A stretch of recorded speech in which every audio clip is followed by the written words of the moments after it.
I don't know about you guys, but I'm really excited to read the third chapter of The Magician's Nephew by C.S. Lewis. So this is called The Wood Between the Worlds. Uncle Andrew in his study vanished instantly. Then, for a moment, everything became muddled.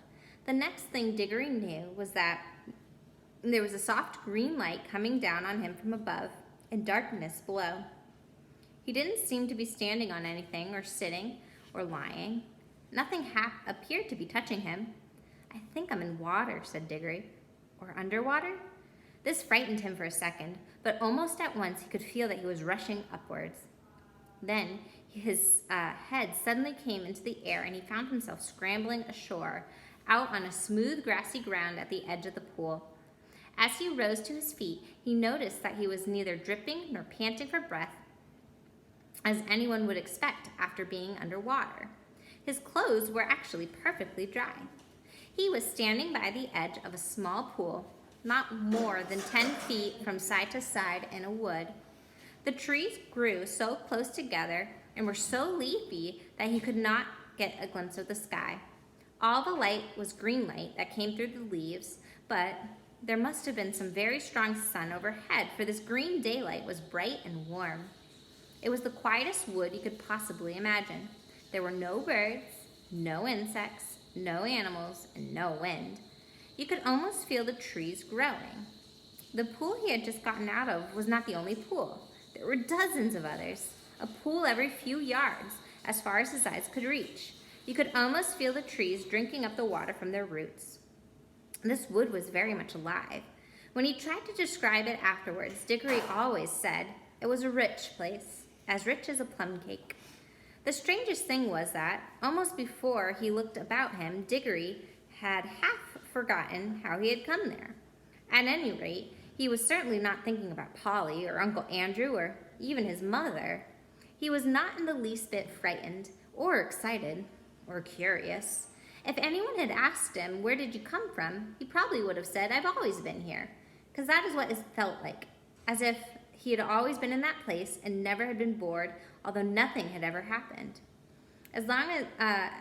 As he said long afterwards, it's not the sort of place where things happen. The trees go on growing, and that's all. After Diggory had looked at the wood for a long time, he noticed that there was a girl lying on her back at the foot of a tree a few yards away. Her eyes were nearly shut, but not quite, as if she were just sleeping and maybe waking. So he looked at her for a long time, and then he said nothing. And at last she opened her eyes and looked at him for a long time, and she also said nothing. Then she spoke in a dreaming, contented sort of voice. "I think I've seen you before," she said. "I rather think so too," said Diggory. "Have you been here long?" "Oh, always," said the girl. "At least, I don't know, a very long time." "So have I," said Diggory. "No, you haven't," she said. "I've just seen you come out of the pool." "Yeah, I suppose I did," said Diggory with a puzzled air. "I've forgotten." Then for quite a long time, neither said any more. "Look here," said the girl. "I wonder, did we ever really meet here before? I had a sort of idea, a picture in my head of a boy and a girl, like us, living somewhere quite different and doing sorts of things. Perhaps it was only a dream."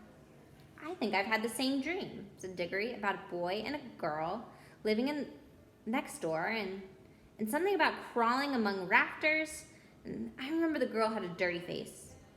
"Aren't you getting it mixed? In my dream, the boy had a dirty face." "I can't remember the boy's face," said Diggory, and then he added, "Well, hello, what's that?" "Why, it's a guinea pig," said the girl. And it was a fat guinea pig nosing about in the grass, but round the middle of the guinea pig ran a tape, and tied on it by the tape was a bright yellow ring. "Look," cried Diggory, "the ring. And look, I've got one on your finger, and so have I." The girl now sat up, really interested at last.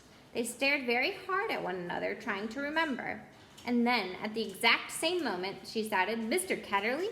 And he shouted out, "Uncle Andrew." And they knew who they were and began to remember the whole story.